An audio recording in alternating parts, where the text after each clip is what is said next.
What's up guys? Welcome to day 205. Guys, মাঝে মধ্যে একটা বিষয় মনে পড়লে খুবই বেশি বিরক্ত লাগে আর মেজাজ খারাপ হয়। তো কি সেই বিষয়, এটা নিয়ে মূলত তোমাদের সাথে আজকেরা কথা বলবো। তোমরা যারা ওয়ার্ল্ড ওয়াইড ফ্যাশন ইন্ডাস্ট্রি নিয়ে প্রতিনিয়ত খোঁজ খবর রাখো, তারা একটা বিষয় অবশ্যই জানবা যে বাংলাদেশ কিন্তু গার্মেন্টস এক্সপোর্টের দিক থেকে শীর্ষ কয়েকটা দেশের মধ্যে অবস্থান করে।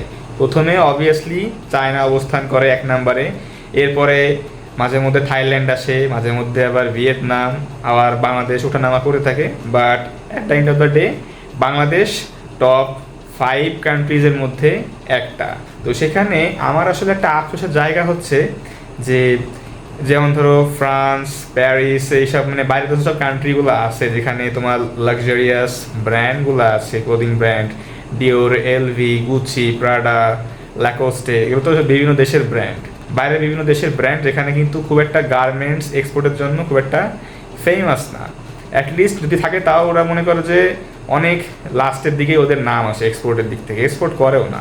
তো আমরাই কিন্তু এশিয়ান কান্ট্রিগুলো কিন্তু বেশিরভাগই কাজবাজগুলা করে থাকছি। তো আমার মেইন আফসোসের জায়গা হচ্ছে যেখানে আমাদের থেকেই মেইনলি মালটা যাচ্ছে, তো আমাদের এখানে এরকম ওয়ার্ল্ড ফেমাস কোনো ব্র্যান্ড কেন নেই?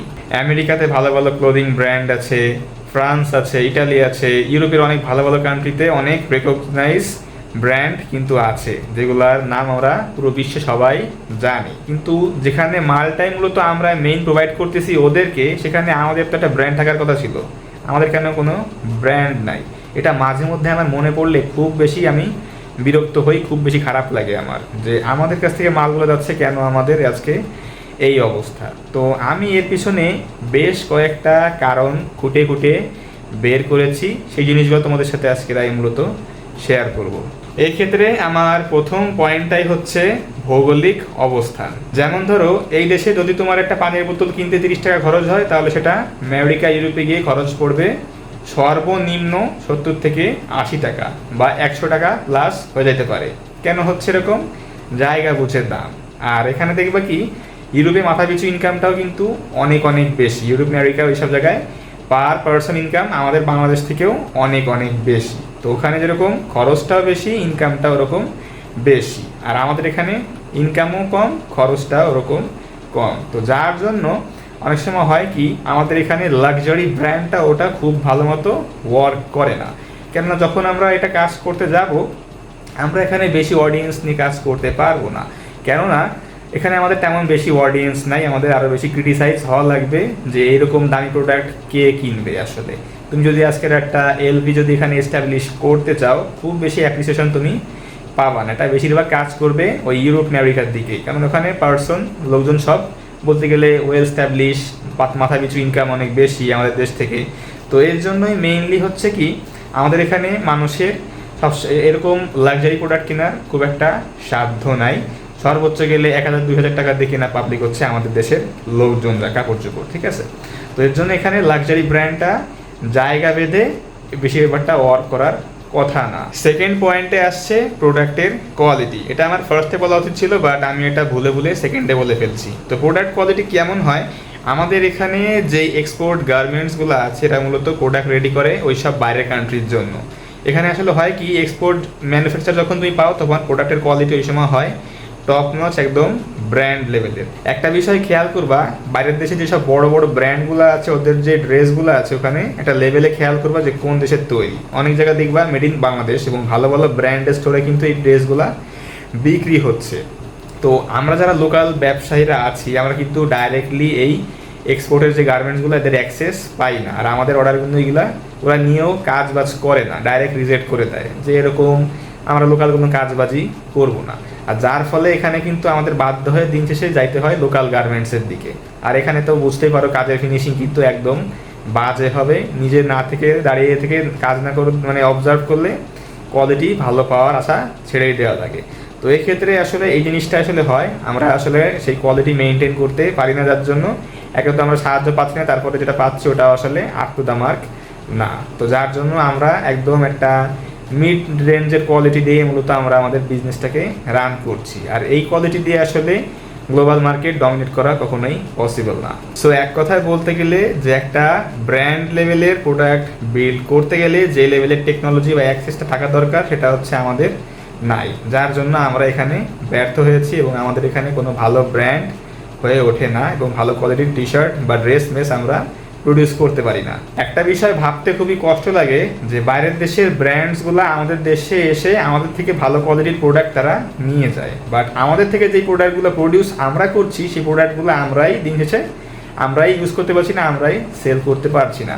তুমি যদি একটা জিনিস খেয়াল করো যে যেই প্রোডাক্টগুলা বাইরের দেশে যাচ্ছে এক্সপোর্টে, যদি তোমার হাতে কোনোভাবে প্রোডাক্টগুলো আসে তুমি জাস্ট খালি একটু কম্পেয়ার করে দেখো লোকাল ভার্সেস এক্সপোর্ট, একদম আকাশ পাতাল ডিস্টেন্স তুমি পাবা। এত কোয়ালিটি দেখো, ফিনিশিং দেখো, তোমার মনেই হবে না যে এগুলো বাংলাদেশে রেডি করা হয়েছে, এতটা সুন্দর ফিনিশিং এখানে কাজ করা হয়। তো এটা আসলে খুবই বেশি ফ্রাস্ট্রেটিং, কি বলবো আসলে মানে বলার ভাষা নাই। মাঝে মধ্যে এই জিনিসগুলা মানে মাথায় আসলে এত পরিমাণ হতাশ লাগে, মানে মনে চায় যে বিজনেস সব বন্ধ করে দিয়ে বসে থাকি, বাট আলটিমেটলি ভাই বাঁচতে হবে, বিজনেস করতে হবে, কিছু করার নাই। দেন নাম্বার 3-তে আসছে বিজনেসের ইকোসিস্টেম। এটা নিয়ে আমি আগে কথা বলেছি, বাট আজকের আবারও বলছি যে এটা আসলে আলটিমেটলি আমাদের গভর্নমেন্টের অনেক বড় একটা ফেইলিওর, যে তারা আসলে এখনো পর্যন্ত কোনো একটা ইকোসিস্টেম বিল্ড করতে পারে নাই বিজনেসম্যানদের জন্য।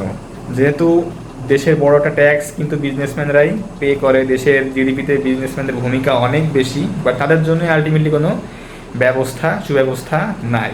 বাইরের দেশে খেয়াল করবা যে যেসব বিজনেসম্যান অন্টারপ্রেনাররা আছে তারা কিন্তু তাদের লোকাল গভর্নমেন্ট থেকে অনেক বেশি হেল্প পেয়ে থাকে। কোনো সমস্যা হলে তারা সেই গভর্নমেন্টরা ডাইরেক্ট হস্তক্ষেপ করে, ডাইরেক্ট সেখানে তারা জানতে চায় যে কোনো সমস্যা হয়েছে কিনা এবং ইমিডিয়েটলি সেই সমস্যাগুলো সেই গভর্নমেন্ট সলভ করে দেয়। বাট আমাদের উল্টো আরও হ্যাসেল পোয়াতে হয়, আমাদের জীবন চলে যায় আমাদের ব্যবসার জন্য যাবতীয় পেপারসগুলো কালেক্ট করতে করতে, এই অফিসে যাও এই অফিসে যাও, ট্রেড লাইসেন্স করো, অমুক করো তমুক করো, এই করতে করতে মনে করো ব্যবসা করবে কখন, শুধু কাগজটা কালেক্ট করতে করতে জীবন চলে যাবে। তো আমাদের দেশে আসলে অনেক ইকোসিস্টেমে বা সিস্টেমে অনেক বেশি তোমার ঘাটতি আছে, ফল্ট আছে, যার জন্য কিন্তু আসলে আলটিমেটলি আমাদের দেশে যারা অ্যাটলিস্ট সেই ড্রিমটা দেখে ওদের ড্রিমটা দেখাও আলটিমেটলি বন্ধ হয়ে যায় এইসব ঝামেলার জন্য।